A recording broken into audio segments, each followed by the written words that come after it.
Hola a todos, me da mucho gusto saludarles. Están a punto de escuchar el podcast de Regala Vida, que hicimos con mucho cariño. Es un presente que queremos hacer para nuestra comunidad de Media Lab, prácticamente con la finalidad de brindar, pues más que cosas materiales. Sabemos de antemano que la información es poder y como ustedes ya saben, nos dedicamos a llevar cursos y talleres. Y este año que tocamos contigo y que nos encontramos en tu empresa, en tu escuela, en tu comunidad, pues nos regalaste la visión de continuar en este camino de crecimiento. Así nos sentimos mucho más libres y estamos bien conscientes que mientras más educación tengamos en cada una de las áreas que manejamos, pues sin duda vamos a ir progresando y construyendo una mejor sociedad.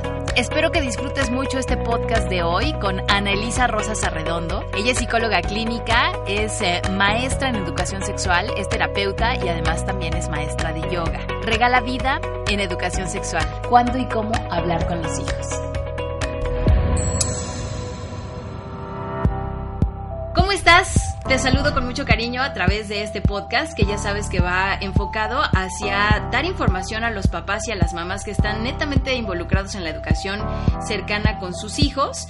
Y hoy estaremos hablando pues con una experta en el tema. Educación sexual es un tema que nos da mucha cosquilla, mucha comezón y pues si le ponemos colores, híjole, el negro sería uno especial para la educación sexual porque está incluso todavía llenado de mucho tabú, de muchos mitos, de muchas creencias limitantes y pues eso nos conforma como sociedad. Me da muchísimo gusto saludar a Ana Elisa Rosas Arredondo. Hoy en este podcast regalamos vida a través de la educación sexual. ¿Cómo estás, Ana? Muy buenas tardes. Bien, gracias. Feliz de estar contenta y muchas gracias por la invitación. No, gracias a ti. Estaba leyendo el otro día que el 80% de las mamás y de los papás no sabemos hablar sobre sexualidad con nuestros hijos. ¿Cierto o falso? Cierto, realmente gran parte de la población y me incluyo porque también yo recibí esta parte de la educación, hemos sido criados en una educación en la sexualidad en la que o no se habla del tema o se habla con mucho miedo, con mucho tabú, como bien lo decías, o con mucha vergüenza. ¡Ey! Un preservativo, un condón. Joven, cuide su lengua. Es una educación informal que, digamos, ha sido heredada y pocas veces tenemos información realmente científica o dada desde otros medios donde ya sean personas de la salud, personas que se encarguen de la educación, etcétera, que nos puedan hablar específicamente del tema. Hasta la fecha, la mayoría de las personas que imparten los temas acerca de la sexualidad tienen otras como especialidades que, si bien ellos pueden hablar desde esa parte, por ejemplo, la médica, no tienen todas las herramientas para hablar sobre todos los temas y entonces vas con el médico y le preguntas algo y solo te responde lo biológico, vas con el psicólogo y tiene más ideas sobre las cuestiones psicológicas, entonces todavía está esto muy dividido y pocas personas tenemos ya como tal la formación para poder hablar de la sexualidad desde los diferentes medios y ámbitos, las diferentes dimensiones del ser humano. La mayoría, como te digo, hemos recibido más bien una educación muy informal y entonces estamos llenos de muchos miedos y prejuicios. Oye, y es que también la educación sexual muchas veces se transmite a través de tu lenguaje no verbal, ¿no? O sea, el que el niño abra la regadera y te ve encuerada y tú ya reaccionaste de alguna manera impresionada y te tapas, ¿no? Y el niño dice, ¿pero por qué si antes no lo hacías, no? Claro, de hecho es la mayor información que recibimos, más que la hablada, porque podemos decirle que no tenga pena de su cuerpo, que no tiene nada malo. Sin embargo, nos sonrojamos todos cuando nos preguntan acerca de algo que les está pasando con su cuerpo. Entonces, el mensaje es contradictorio y pesa más el mensaje corporal que el mensaje que les decimos de manera hablada. Oye, ¿y qué tanto peso también tiene la parte en donde influye mi propia vida, mi propia experiencia en la vida sexual? Claro, de hecho, normalmente de ahí es donde tenemos nuestra mayor información acerca de la educación y esa es la que transmitimos y creemos que así como nos lo dijeron, así es nuestra experiencia y así lo impartimos o lo comentamos o en otras ocasiones puede ser que hayamos leído otras cosas y ya sabemos cosas diferentes, pero nuestra experiencia es diferente y entonces hay como un choque y al final se nota que lo que compartimos tiene mucho que ver con nuestras ideas y nuestra experiencia al respecto. Oye, el otro día en un taller, una mamá se acercaba conmigo y me decía, es que yo tengo mucho miedo de soltar a mi hija, una niña ya de 16 años, porque yo sufrí una violación, una agresión sexual, entonces tengo mucho miedo que le vaya a volver a pasar, ¿no? Y entonces a la niña no la dejaba ir a las fiestas, a los eventos, a las situaciones típicas propias de su edad, ¿no? Pues una es que lamentablemente son muy altos los índices acerca de abuso sexual infantil y de violación, lamentablemente en México, junto con todas las demás violencias, también este es un tema de violencia y es violencia sexual. Entonces es algo así como la mitad de los niños, 2 de cada 4 niñas han hablado acerca de que han tenido algún tipo de abuso, no necesariamente fue penetración y violación, sino a ratos fue que vieron cosas, las tocaron, les dijeron, etcétera. Y eso que me comentas pues es mucho más cotidiano, lamentablemente, de lo que pues nos gustaría que fuera. Y la otra es que ante esto, normalmente lo que yo he visto es que 2 respuestas. La primera es la que comentas, así las mamás se vuelven muy sobreprotectoras y tienen mucho miedo del ambiente. Y la segunda es también a ratos cierran los ojos a esta realidad y también se convierte en un problema porque es más fácil que se repita. Entonces, en estos temas que ya hay como heridas específicas, pues sí necesitan trabajar el tema de la mamá o el papá, porque ante una circunstancia que se pueda dar del niño, o sea, alguien que le puede decir, oye, es que estaba jugando con mi primito y me tocó, la mamá se le va a prender el foco rojo así enorme pensando que ya vivió un abuso sexual y va a querer y actuar de sobremanera por su propia experiencia. Entonces sí es necesario primero un tanto de revisión de ella, y lo otro es tener bases acerca de qué es lo que le toca en cada etapa para que pueda ir acompañando y conociendo que sí es parte, digamos, de un desarrollo normal, por así llamarlo, como un desarrollo que es esperado, y poder brindar esas herramientas de acuerdo a la edad. Entonces, ¿cuándo empiezo a hablar con mis hijos sobre educación sexual?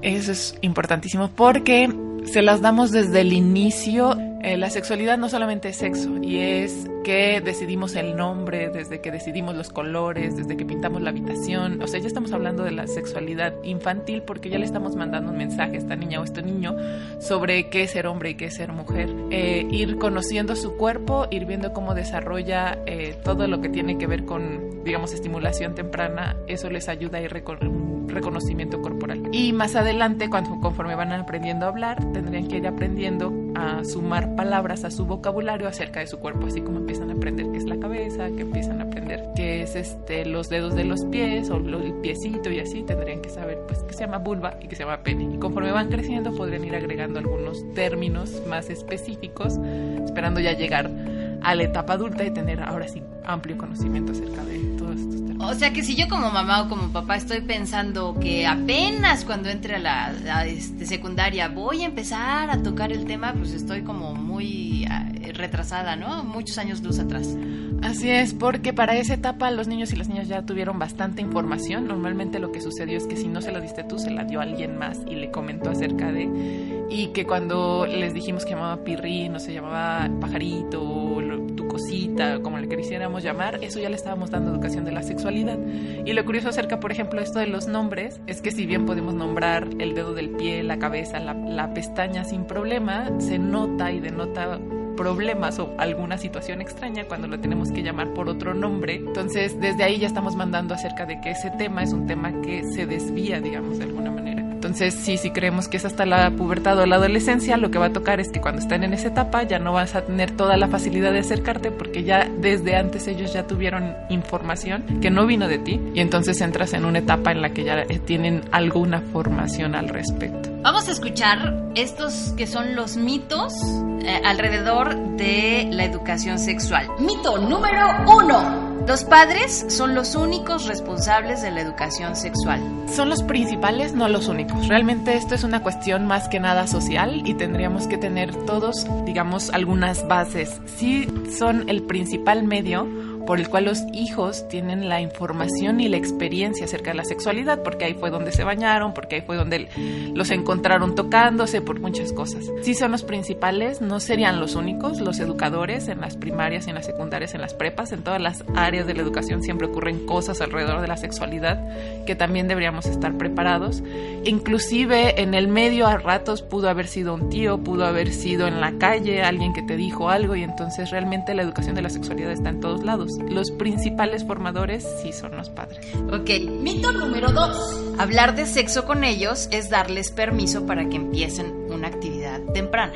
Ese definitivamente no. Tiene mucho que ver con lo que les dices y también con los valores y cómo se viven en casa. El hecho de hablar no necesariamente significa que lo van a hacer. Es como si no quisiéramos hablarles, por ejemplo, de que hay riesgos en la calle. Es como de, si yo digo que existen las drogas, entonces las van a ir a probar, y normalmente no tenemos esa idea, por ejemplo, de las drogas. Ahí sí les queremos decir que no se acerquen a gente desconocida, que no acepten ese tipo de cosas, que si salen les abran la chela enfrente para que no les pongan algo. O sea, de eso sí hablamos, por ejemplo. Pero pensamos que si les damos información al respecto de sexualidad, entonces lo van a hacer. Cuando una es que no lo van a hacer porque tú se los dijiste, lo van a hacer probablemente porque ellos empiezan a tener deseo de acercamiento y empiezan a tener novia, y que será mejor entonces que tengan herramientas y ya tengan un discurso que se les ha dicho en casa y además que han visto y que va acorde. O sea, si les dices que no, pero ellos pueden, por ejemplo, saber y ver que sus padres tienen otras parejas sexuales, eso, las infidelidades y demás, pero que son muy abiertas y que los hijos lo conocen, eso definitivamente va a impactar en la sexualidad. O sea, he conocido adolescentes que sus padres los llevaban cuando tenían,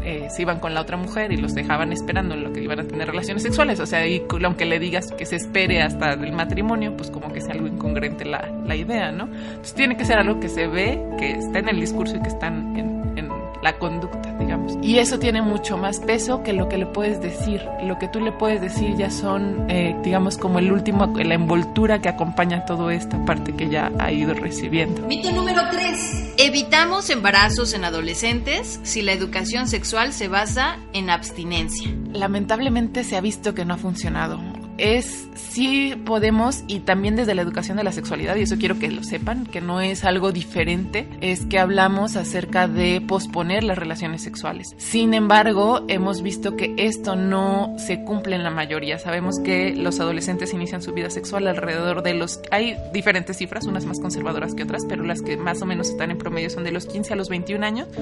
A 21 años, el 80% de los adolescentes están teniendo relaciones sexuales. Anteriormente, estoy hablando del tiempo de nuestras abuelas, tal vez en ese tiempo se estaban casando. Actualmente ya nos estamos casando después de los 21. Entonces, esto de la abstinencia, que tiene que ver también con la idea a ratos de virginidad y matrimonio, han cambiado los tiempos y en este sentido se han dispersado, sobre todo el tiempo entre el matrimonio cada vez se ha ido atrasando un poco más, y en ese sentido solo dar esta herramienta es reducir a que todos los seres humanos funcionaremos de la misma manera. Creo que si bien puede ser un valor en una familia y es bastante, también es muy respetable. Nosotros también en Educación de la Sexualidad hablamos de postergar la primera relación. Mientras más la postergas, más herramientas tienes, porque has crecido y has madurado emocionalmente, porque también ya tienes más herramientas intelectuales al respecto, conoces un poco más sin que ya estás metido en eso. Sin embargo, no es la única herramienta. Entonces, incluso la intención de que los jóvenes en estas edades ya conozcan, por ejemplo, de métodos anticonceptivos, es para que ellos puedan hacer la elección. No es elección si ellos no tienen la posibilidad de elegir. Si nada más tienen un solo camino, eso no es una elección. Entonces, deberían poder conocer, y dentro de ello incluso ellos reflexionar, y que si nosotros no lo sabemos a ratos, pues para eso hay ciertas áreas, sobre todo las médicas, y hay ginecólogos, y en el IMSS y en el ISSSTE está la de las áreas de formación familiar, o les llaman planeación familiar, y con ellas pueden acercarse a platicar acerca de todo esto para que puedan resolver sus dudas y puedan tener entonces visión para elegir qué es lo mejor para ellos. Pero definitivamente, si lo manejamos desde la abstinencia, es como mandarle el mensaje de lo prohibido, y sabemos que lo prohibido nos encanta, ¿no? Así es. Entonces, cero. No ha funcionado, definitivamente. Y la otra que se ha utilizado mucho, no solo con la abstinencia, es la educación del miedo. Y entonces, no, o sea, si tienes relaciones, te vas a embarazar y te va a dejar y echaste a perder tu vida y ya no vas a poder hacer nada de ti, no sé qué. O la otra es, te va a pegar algo, y entonces hay hasta imágenes, así algunos talleres que tienen las imágenes de las llagas en los órganos sexuales, sangrante, con pus y cosas así, o incluso el hecho de que te va a pegar VIH y te vas a morir. Y si bien el miedo ayuda a espantar un rato, no lo quita. Al final lo que acaba pasando es que tienen relaciones sexuales con mucho miedo, pero las tienen con culpa porque se sienten mal de que no deberían estarlo haciendo, y sin protección porque no tienen esa información. Mito número 4. Masturbación se debe prohibir. Pues la masturbación es realmente todo un mito, y si hablamos aparte por género se vuelve más complejo el tema. La masturbación, y bueno, quiero que hay un fundamento, y que esto principalmente viene desde las cuestiones de la influencia judeocristiana. No estoy hablando solo de la religión católica, Estoy hablando de los mormones, estoy hablando de los testigos de Jehová, estoy hablando de todos los que proceden de las cuestiones judio-cristianas. Y en sí hubo una parte en la que ya se prohibió toda aquella conducta que no llevara a la reproducción. Eso viene desde los hebreos y desde que están oprimidos por los egipcios y demás. Entonces, digamos, hay toda una tradición que tiene que ver con no desperdiciar la semilla. De ahí viene realmente toda la idea de que la masturbación es... que no se debe hacer, que es pecado, que es sucio, que te va a salir pelos en la mano, bla, bla. Sin embargo, si bien ese es un discurso, también hay otros discursos actualmente también desde la sexualidad y la sexología. Sabemos que la masturbación ayuda a conocer el cuerpo, que no te haces adicto por tocarte, tan solo si lo ponemos en otros planos, por ejemplo, de la alimentación, o sea, por mucho que te guste una comida que pueda ser, las papas fritas y la hamburguesa, por mucho que comas todos los días papas fritas y hamburguesa, hay un momento en el que te cansas, ¿no? Y ya no quieres más. La masturbación por sí sola no genera adicción. Puede ser un problema cuando sustituye la relación de pareja o la relación como tal, o sea, cuando me refugio en la masturbación porque me da miedo acercarme a las personas, porque así no tengo problemas con mi pareja, y entonces la está sustituyendo. Ese sí podría ser un problema, pero no inició por la masturbación, inició por problemas de la personalidad o de la pareja. Y en sí lo que hace la masturbación es que proporciona autoconocimiento y cuerpo. Lo que sucede actualmente es como a los hombres es un tema que sí, aunque está prohibido, los hombres saben y hasta pueden alardear de eso. Con las mujeres no es así, a las mujeres sí les aplica más. Y entonces lo que tenemos es que las mujeres, para conocer su cuerpo, normalmente necesitan de la relación sexual y de un hombre que les enseñe cómo funciona su cuerpo, porque no tienen esta herramienta como los hombres normalmente sí la han desarrollado más. Sí conocieron su cuerpo, sí conocieron la eyaculación y comprendieron un poco y empezaron a tener control acerca de la misma. Y eso ayuda en el momento de la relación porque ya hay mayor conocimiento. Entonces no, definitivamente no es algo negativo la masturbación. Número 5. La violación generalmente va de la mano con la homosexualidad. No, definitivamente tampoco. Al inicio sí hubo unos estudios que hacían acerca de que muchas de las personas que eran homosexuales habían vivido violación. En sí, estos estudios tenían un sesgo porque, como te decía, lamentablemente mucha de nuestra población lo ha vivido y no hemos hecho estos estudios, por ejemplo, en heterosexuales, ¿no? ¿Cuántos heterosexuales son heterosexuales y han vivido una violación? Entonces, el sesgo era como el hecho de haber encontrado personas homosexuales que han tenido una violación y entonces por eso se decía que era el producto de... Definitivamente no. A mí me ha tocado en consulta adolescentes que las traen sus padres o sobre todo su mamá porque piensan que están confundidas sobre su preferencia y después de esto más adelante ya destapan además de que tuvo ahí un evento en la infancia y que tal vez tenga que ver con esto. Si bien hablando con los y las adolescentes, o sea, es algo que yo he comprobado con mi propia experiencia, es que ellos pueden decir claramente su preferencia o su orientación sexual.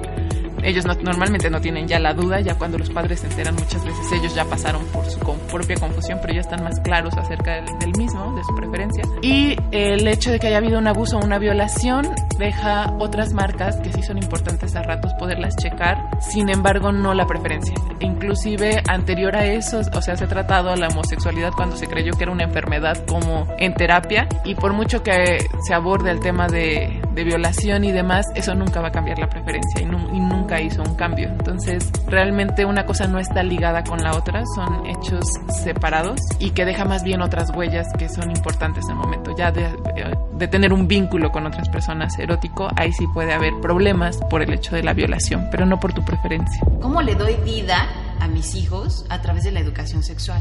El fundador de donde yo estudié, que es el Instituto Mexicano de Sexología, IMESEX, su fundador es Juan Luis Álvarez Gallú, y él decía que nuestro trabajo como educadores era hacer una sexualidad que no doliera. Y creo que eso es parte, como das vida, creo que es cuando puedes compartir esta área del ser humano, que es súper linda y enriquecedora además, y que no tenga entonces tantos miedos y tanto tabú y tanto demás. Probablemente esto sea fácil de decir, pero no tan fácil de hacer cuando nuestra educación ha sido completamente la opuesta, ¿no? Nos han enseñado a tenerle miedo, a tener mucho pena al respecto, a tápate, cúbrete, cierra las piernas, etc. Sin embargo, creo que al menos los padres que se pueden cuestionar, que no lo repiten y lo replican así con sus hijos y que puedan de alguna manera buscar otras herramientas. Estamos los especialistas que somos los sexólogos, pero también a ratos puede ser ir buscando en libros, incluso en el mismo internet. El internet no es malo completamente, también tiene buenas herramientas acerca de programas de educación, y poder entonces desde ir buscando tal vez primero algunas cuestiones informativas y tal vez irme acercando a otros talleres ya más personales o de estos temas, que entonces me puedan brindar herramientas para que yo pueda educar a mis hijos ya sin todas estas dificultades y obstáculos que nosotros sabemos como adultos que además tienen grandes precios más adelante, que normalmente digamos todo lo que nosotros aprendimos en nuestra infancia y adolescencia lo venimos cargando hasta la adultez, y después tenemos muchos problemas para establecer nuestros vínculos afectivos y eróticos porque tenemos la idea de que quien abre las piernas es una tal por cual, que hacer ese tipo de cosas no es de señoritas, y entonces tenemos esto incluso cuando estamos casadas, o tenemos problemas con nuestro deseo porque ni siquiera sabemos cómo prender la llama, y entonces tenemos muchos problemas con la pareja porque la otra persona sí quiere, etcétera, etcétera. Entonces realmente una educación que pueda brindar herramientas y que en la larga no duela. Creo que esa es la mejor manera de regalar vida a nuestros hijos.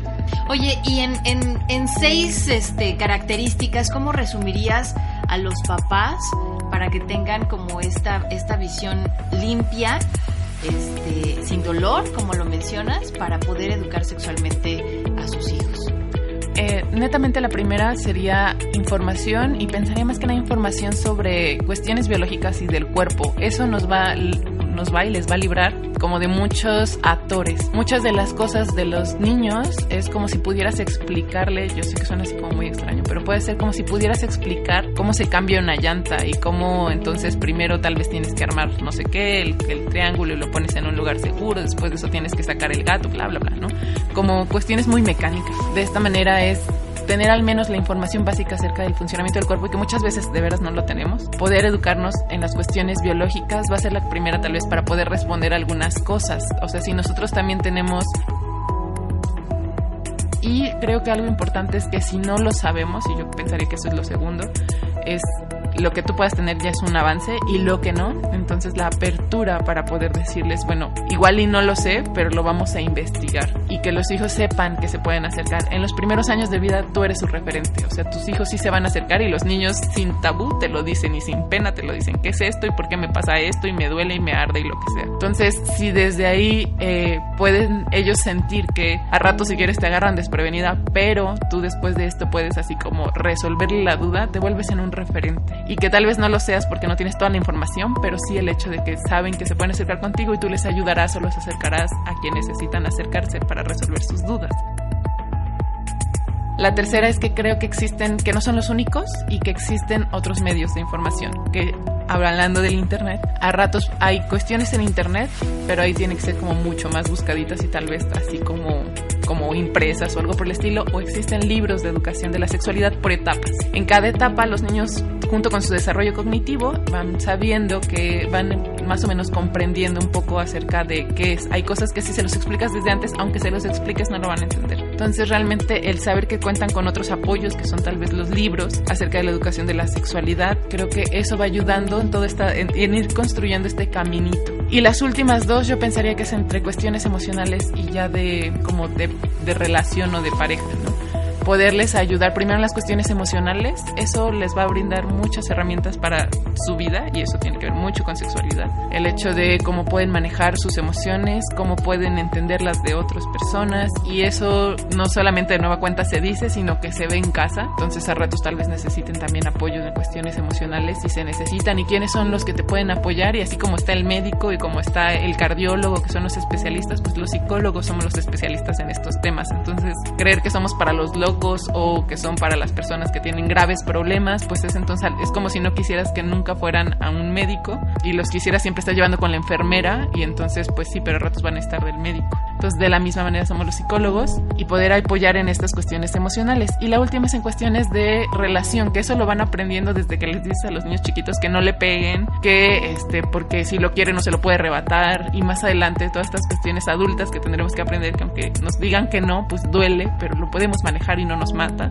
Este tipo de cosas son las que les van a ayudar a establecer mejores vínculos más adelante.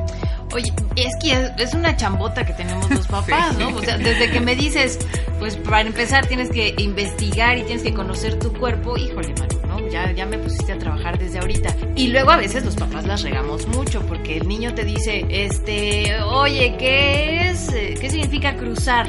¿No? ¿Cómo se cruzan los perros? Me pasó con mi hija, ¿no? Que me decía, ¿cómo se cruzan los perros? Estábamos en un semáforo y esperando el verde y ella en realidad estaba viendo unos perros que estaban en la otra esquina y yo lo que tuve que haber hecho es preguntarle, bueno, tú cómo piensas, ¿no? O sea, ¿hasta dónde quieres saber, ¿no? En esa parte. Porque si no, luego le doy más información de la que tendría que conocer, ¿no? Claro. Si es hacer algo que no nos han dado, que probablemente no recibimos y que desde ahí pues sí plantea todo un déficit y una carencia de parte de los papás que necesitan llenar. Que así como otros temas a ratos nos podemos involucrar mucho acerca de, no sé, por ejemplo, nos pueden llamar mucho la atención acerca de cómo ayudarles a que puedan leer mejor o cómo ayudarles a que puedan desarrollar mejor ciertas cuestiones de deportes, etcétera, etcétera. Igual la sexualidad no va a venir así como, no sé, por iluminación toda la información y los conocimientos. Y sí es una chambota y netamente, primeramente personal. Alguna vez me decía, ya que hablábamos en un taller, una persona decía, no, pues creo que sí le he estado regando mucho porque sí le he transmitido a mi hijo mucho miedo y muchas cosas acerca de la sexualidad. ¿Cómo puedo hacer para no hacerlo? Y decía, bueno, una es la información que ya la tiene, pero la otra es que lo perciben. O sea, yo le puedo estar diciendo, no hay problema, pero yo me puedo voltear cada vez que veo que mi hijo sale con toalla en la cintura y así como con mucho miedo y pudor del cuerpo. Entonces, ellos lo notan. Finalmente, esa es una chamba súper importante, el que podamos tal vez comenzar con nosotras a poder saber acerca de esto. Si no, eso no o sea, vas a transmitir, pero no vas a transmitirlo realmente, vas a transmitir información y frases que no van a generar impacto, no van a llegar a ellos porque se nota toda la pena y la vergüenza que tienes acerca del tema. Entonces sí es una chambota. Y porque también es una realidad, una pregunta te va a llevar a la otra. Entonces luego por eso también no queremos responder, ¿no? Aunque es válido, o sea, es válido, finalmente no son los expertos, es válido poder decir a ratos, pues fíjate que no sé, tendremos que preguntarle al médico la próxima vez que vayamos o tendremos que investigarlo y entonces te lo digo. O sea, sí puede ser porque sí pasa que los hijos, sobre todo eso pasa más cuando son más chiquitos, cuando son adolescentes y adultos son los papás los que se quieren acercar y los adolescentes los que dicen, no, ya gracias, tú ya no eres mi fuente de referencia, mis amiguitos dicen otra cosa, el internet dice otra cosa y eso está antes que tú.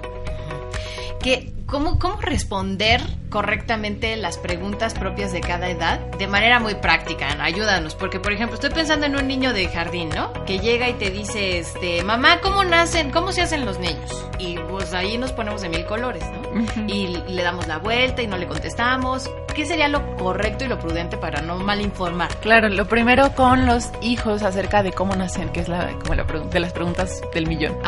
Cuando son los más chiquitos tendríamos que empezar primero por hablarles y lo que tenemos que empezar usando los términos como tal del cuerpo y entonces tendríamos que decirles que hay una célula dentro del cuerpo de la mujer que se llama óvulo y una célula dentro del cuerpo del hombre que se llama espermatozoide, que cuando estas dos células se juntan en el útero, no en la pancita, porque después de verdad creen que crece en la panza y tenemos problemas más grandes a los 7, 8 años porque neta están creyendo que está creciendo junto con todos tus gases y todo lo que está ahí adentro y no es así, ¿no? Entonces el esperma y el óvulo se unen y se colocan en el útero, que es, digamos, donde va a crecer como la cuna, donde va a estar creciendo. Después de 9 meses, este bebé sale por la vagina. Eso lo estoy pensando alrededor tal vez ya me decías como de un niño de kinder, de preescolar, sería cuando se juntan. Cuando sale, tal vez ya les podemos hablar acerca de los 6 años, sale por la vagina. Y la vagina no es así como, tú eres el adulto el que está pensando que la vagina se usa para otra cosa.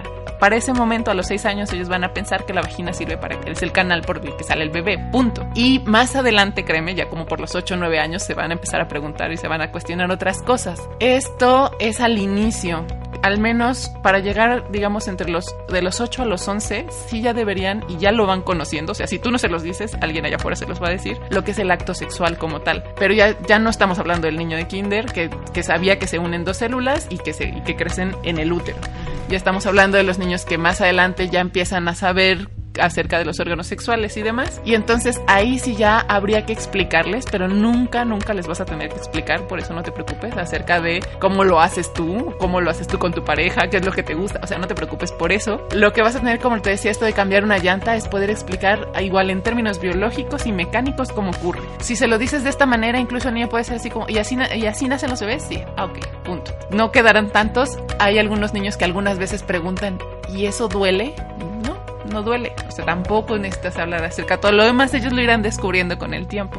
Y puedes ir respondiendo conforme van creciendo a ello. Te puedes dar cuenta cuando los niños están listos para los siguientes temas, porque ya empieza a haber risitas, por ejemplo, ya cuando están en esta época en la que hablar de sexo se convierte en algo muy gracioso. Probablemente ya están en esta etapa en la que ya puedes empezar a explicar cómo es la relación sexual, porque ya tienen alguna idea que les está generando toda esta ansiedad. Y cuando el adulto no se lo responde, se convierte en broma, se convierte en juego, y muchas veces decimos en la edad esto de los 8 a los 11 años, hay mucho que le llaman el humor escatológico, que se ríen porque hablan de pedo, porque todo lo que digas que se asemeje al pene, entonces causa risas, todo lo que hable acerca digamos, como de un palo en un hoyo y cosas así, se convierte todo en el tema, y eso ya es ansiedad por el tema. Entonces ahí sí sería importante buscar el momento, no se va a dar solo, necesitas tú realmente pensar tal vez antes de acostar, después, o en el momento del baño, o en algún momento que tengas la calma para que le puedas explicar acerca de esto